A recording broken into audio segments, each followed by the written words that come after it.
Hello SHA community. Self-care, responding effectively for your own well-being.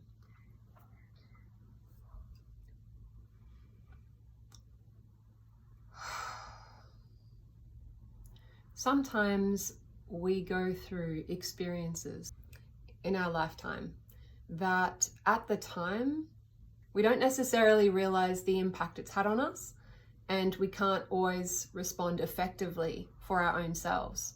If we saw someone else go through something specific that was relative, we probably would know how to respond effectively, and we would be very aware that that person might need support. But when it's our own self, we often overlook these needs, especially if there is a level of trauma or almost a disassociative tendency, just to kind of not really recognize how much a whirlwind that we've been in, or a scenario or a circumstance or a series of events has deeply imprinted upon us. And when we don't recognize these parts of ourselves that have been wounded or impacted or imprinted, we can't respond effectively in a self-loving way. And this experience as a human being is very complex. There's a lot of things that we overlook, areas in ourselves where we aren't totally compassionate to ourselves, where we'd more likely be more compassionate for other people, but not offering that same presence and awareness for our own self. And when we overlook these circumstances in our lives, even if it's just been a really challenging day, and we don't give ourselves proper time to recover, we can find ourselves building a sort of a mountain on top of this residual wounding.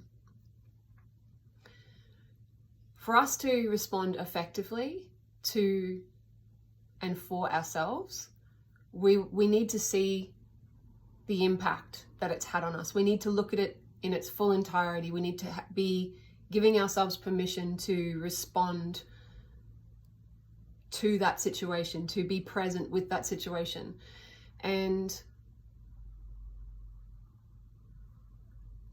to recognize that impact that's been had gives us the doorway in which allows us to then recognize how to respond, how to be effective in the way that we're responding for ourselves. If we're in denial around what happened or how that impacted us, we are not going to be able to take the necessary steps in self-care that are so important and so needed in this time that is so transitional. We're experiencing a lot of different realities unfolding, some unraveling, some only just beginning. And the more time that we can take out for ourselves, where we can retreat into our being and start to reflect on some of the things from our past, present, and future that are impacting us, that are influencing our decisions, or that are on some level unconsciously triggering a sort of response that makes us override the care that we need, the self-care that we actually need. And I call this self-healing. So we are self-healers, but at times we don't recognize ourselves as self-healers, or we don't recognize a need for us to self-heal. Whatever we create, or whatever is created in our reality, must be uncreated at some point. That is just literally the law of cycles. That's how it works. So anything that has created a polarity or a division within self must be addressed at some point. The habit of giving yourself more room and space to process your emotions and experiences after they've happened if they've felt really intense during that time, rather than just getting on with it and pushing through. Actually recognizing those times and those spaces require that presence. And that presence allows us to express parts of ourselves that were actually impacted or fragmented in an experience. Our ability to tend to the wounds within our own being, within our own perceptions, our ability to self-heal is determined by the way in which we allow ourselves at times to feel victimized or be victimized. I have seen a lot of, or I've heard a lot of people comment, oh, she's in a victim state, or she's just a victim, or he's just this. And I feel like people misinterpret wounding, and it is natural at certain stages to go through victimization. That is not something to be ashamed of. That experience is very disempowering, and so it's not something that people generally want to stay within. They usually want to move out of that state of victimization. The problem is, if we don't fully face that wounding, then we won't realize, but we'll actually become our own perpetrator. We'll actually start to oppress parts of ourselves and victimize parts of ourselves, and other parts that within us oppress parts of ourselves. And I know that it's really difficult to perceive that a being can be an oppressor as well as a victim within their own state of presence and their own state of awareness, but it's the truth. We have all of these polarities playing out within us, and unless we find a way to bring them into a homeostasis or a balance point, they exist in fragments. And when we dismiss our own feeling state, when we don't acknowledge, when we don't give ourselves space to acknowledge that victimization, we are actually then becoming the oppressor of ourselves, within ourselves. Being present in emotion and being present within that wounding, whatever that happens to look like, whether it was 10 years ago, whether it was 20 years ago, or whether it was yesterday, or whether it was today, is literally the way in which we are then able to effectively implement practical self-care strategies and practices, because it is a practical element. A practical thing is something that allows us to take better care of ourselves, to create the space and the protection that we deserve or we need in any given moment in a retreat to be able to recover from something. If you look at it from an injury perspective, if somebody swung an axe and hit you in the leg and you survived that, regardless if that person was a friend who had a swipe at you and that's what happened, even if you still remain friends after, that wound needs tending to. You need to retreat, you need to remove yourself from situations which cause further harm. And that wound will take a long time to recover. And that can be said about more metaphorical or conflicts in life energetically. They can impact us emotionally, mentally, just as severe as somebody, hitting an axe into your leg. And they do take time to recover from. And that self-care and recognizing you deserve to be able to take a time out, retreat, and actually give yourself a sealed off kind of containment to be able to be present with all of the emotions that will come through as a result of some very, very intense experiences, is a sacred, divine right that we have as in this human experience.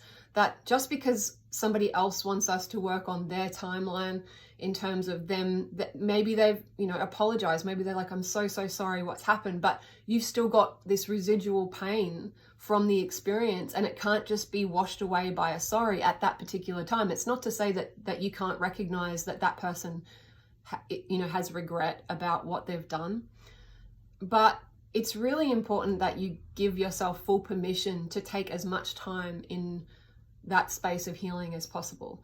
There's a video that I've done called Your Retreat is Not Your Defeat, and this kind of covers and crosses over with that, because it's true. You are allowed to retreat. You do not have to operate under other people's timelines, especially when there is some sort of conflict involved.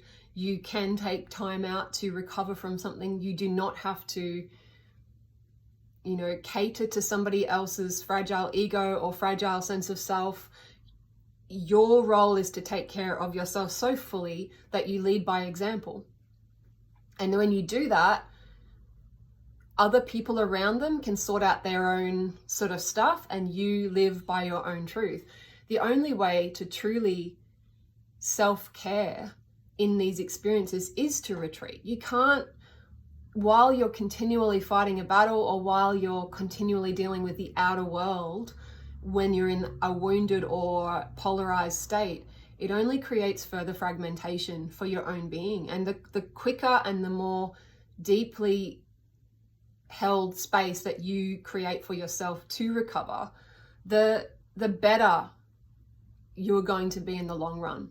And so when we go through difficult situations, experiences, or traumatic events that we might not realize are traumatic at the time, because there's a level of disassociation or there's a sort of a fragmentation that's occurred, to give yourself permission to be like, you know what, at the moment I can't fully recognize how intense this has been on me. I don't really know the toll it has taken on me, but I can tell that this has deeply impacted me. So I'm going to have to create some very deep space for the parts of me that are really vulnerable in this. I need to create a protective field for my being while I'm in this recovery, so I can respond effectively.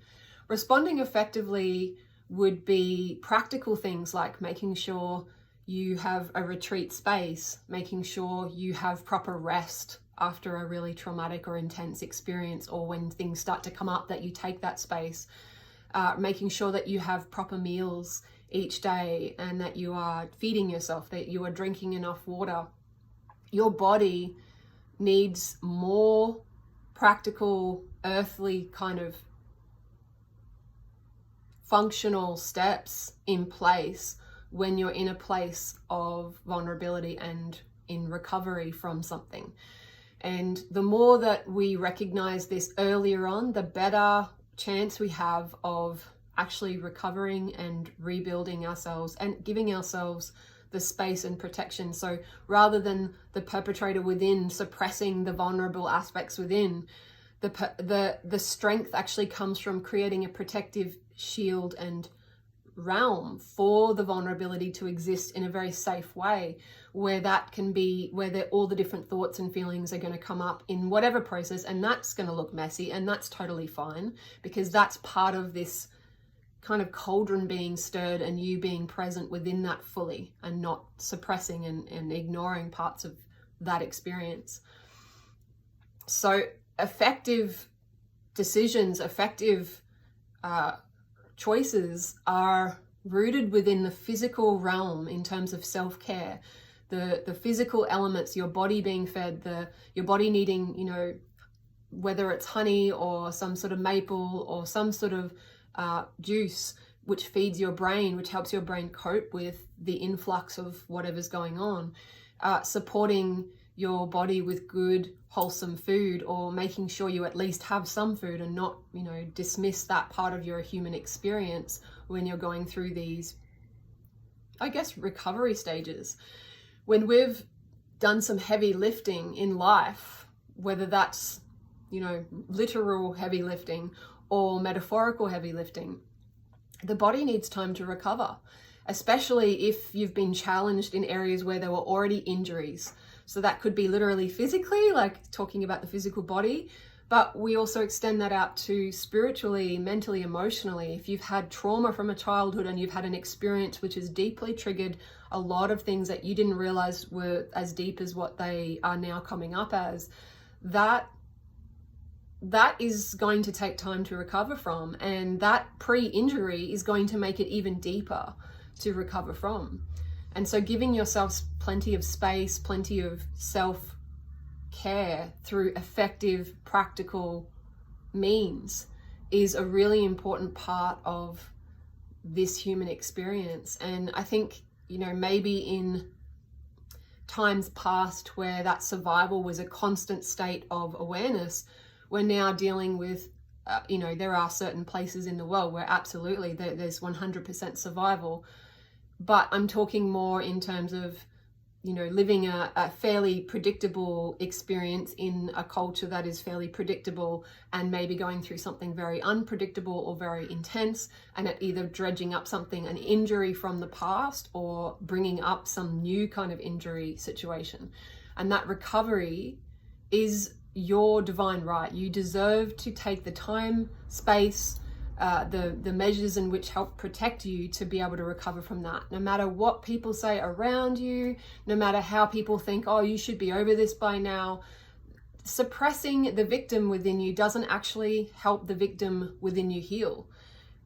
Acknowledging that part of yourself, fully embracing that part of yourself, holding that part of yourself within your heart and within your being is so, so important. And that self-care is a continual practice. And at first, some people don't have a lot of practice in self-care. They might not have grown up in environments where that was very supported, or they were very supported as children growing up.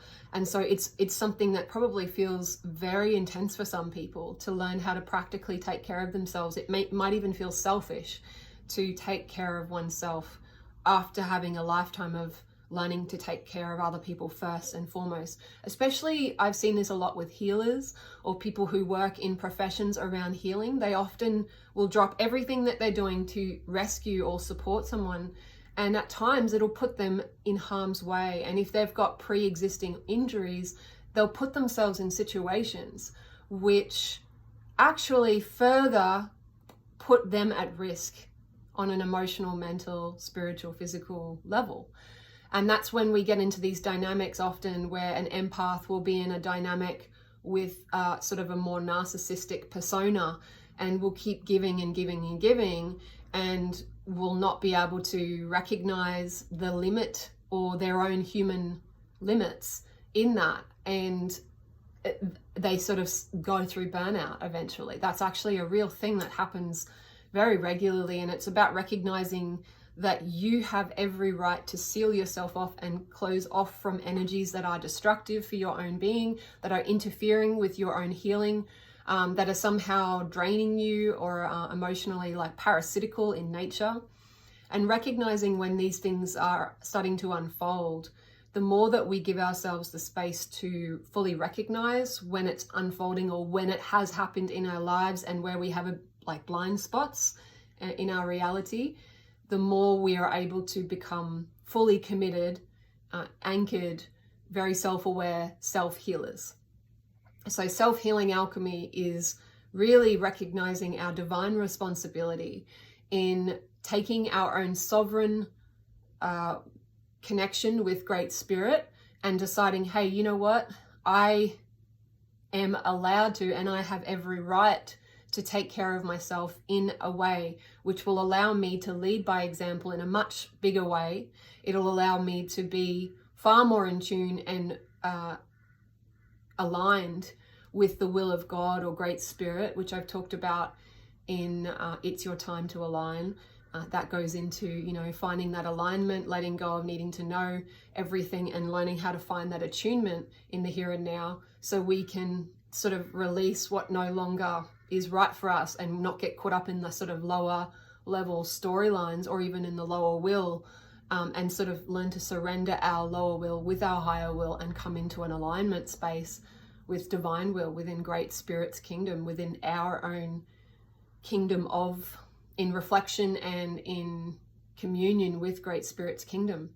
And the way in which we look after our temple is a reflection of how we are relating to Great Spirit, how we are relating to our sense of intrinsic value.